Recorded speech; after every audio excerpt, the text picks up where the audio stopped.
Hello YouTube, my name is Nicole Holstein and I'll be spotlighting RE-Member in this Project for Awesome video. In the spring of this year, I got the opportunity to lead a group of my classmates on an alternative spring break trip to Pine Ridge Indian Reservation in southern South Dakota. We did a lot of work beforehand to try to understand the culture of the Ogallala Sioux and also the reality of their day-to-day lives. Most Americans are completely unaware of the situations and treatment of Native Americans living on reservations. Leaving behind the vast history of abuses and human civil violations, let's talk about the realities that exist on the ground today as you're watching this.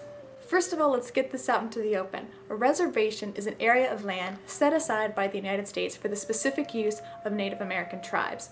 They're a special case of a kind of sovereign nation, but they're a trust of the American government. We can't get into all the legal complexities here, but let's make it clear that the United States has some legally bound responsibilities to provide certain things like adequate housing, that tribes do have some autonomy, and that citizens of reservations are also citizens of the United States with the full right to work, vote, and receive health care in the United States. They also pay federal, local, and state taxes just like you do. That being said, you wouldn't know any of that if you walked onto a reservation today. In fact, you'd be forgiven for thinking that you accidentally operated into some third world nation, because that's the reality. Here, in the United States, the most rich and powerful nation that the earth has ever seen, the land of the free. Here's some facts about Pine Ridge, and they go for most other reservations in the United States as well. Over 30,000 people live on the reservation, but there's only housing for about 15,000, meaning that it's not uncommon to walk into a mobile home or a single wide home and find upwards of 10 people living there. Unemployment rate is consistently 80 to 90%. Not just now in the recession, always. The per capita income on the reservation is $4,000. People living on the reservation suffer 8 times the United States rate of diabetes, 5 times the rate of cervical cancer, twice the rate of heart disease, and 8 times the United States rate of tuberculosis. Healthcare is hard to access, and a lot of times it's not safely performed.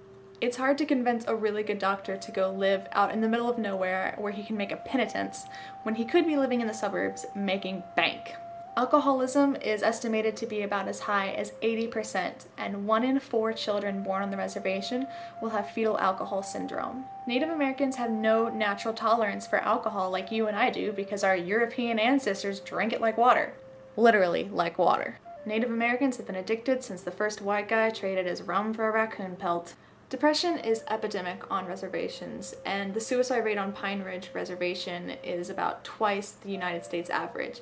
Even sadder, the teen suicide rate is about 4 times as high. Infant mortality rate is about 3 times that of the United States, which makes it one of the worst rates in all developed countries. And life expectancy on Pine Ridge Reservation is the second lowest in the Western Hemisphere. Only Haiti has a lower life expectancy rate. Reality is harsh there, and there's no easy fixes or answers to any of these problems. Though it would make a difference if the United States met even the minimum requirements it's legally bound to. There are people trying to do good work and help the Ogallala Sioux on Pine Ridge Reservation. RE-Member is a non-religiously associated 501c3 nonprofit, meaning that any donations are tax deductible.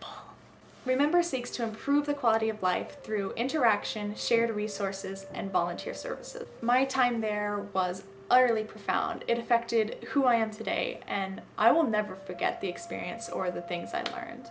RE-Member is unique because not only do volunteers get to work on the reservation doing projects that have immediate and real impacts on people's lives, but they also care about building cultural understanding. Every night we had guest speakers from the tribe who taught us things like the religious traditions of the Ogallala, the language, and how it feels to struggle to overcome such abject poverty, fight for the rights they deserve, and yet keep hope and retain their cultural identity. When my group was there, we worked on building bunk beds for and delivering mattresses to those overcrowded homes, putting a skirt around a new single-wide home, finishing a roof, removing brush from around homes to protect them from fires, and installing electrical wiring in a renovated home that previously didn't have electricity. A lot of homes don't have plumbing either, so RE-Member also works to build safe outhouses. My favorite part was being able to witness the extreme beauty of the landscape. I had no idea how beautiful that area was, especially after driving at least 10 hours through nothing but bare monocrop fields to get there. This land, called the Badlands, includes the Black Hills, of which Mount Rushmore is a part, and which is sacred to the Ogallala Sioux. It's where their creation story tells them they come from, and it's not hard to see why such a place would move the soul of anyone who saw it. It's been put to many unholy uses over the decades, including being used for bombs testing during World War II. Today, the Black Hills are part of a national park under the jurisdiction of the U.S. Forestry Service and not the tribe. But as beautiful as it was, it's called the Badlands for a reason. Soil is notoriously poor, and it's very difficult to grow anything at all, meaning that the 35,000 people that live on the reservation have to depend almost entirely on food trucked to them from over 100 miles away. When Subway opened a restaurant on the reservation, it was the first time a lot of people had even seen a fresh vegetable like a cucumber. No place could have been more beautiful, but no place could also have been more sobering. When you leave from a service trip like that, you always leave with the sense that you didn't do enough. Putting a skirt around one person's house or finishing one roof, it barely even feels like a drop in the bucket compared to all the need that exists there. You go away wondering, what more can I do? But I am here to tell you that there is something more you can do. In fact, there are many things you can do. You can make a monetary donation to Remember, which will help them continue the amazing work they're doing to alleviate the needs of the Ogallala and immerse volunteers in this beautiful culture. You can also make an in-kind donation, which means sending a donation of things. School supplies, baby supplies, blankets, tools, and new clothes are always in demand on the res, and Remember is in a unique position to be able to distribute those where the needs are greatest. You can find a list of the things they need in their brochure online. Finally, you can make a trip out there. Go as an individual or a family, or organize a group from school or church to go with you. The experience is truly life-changing.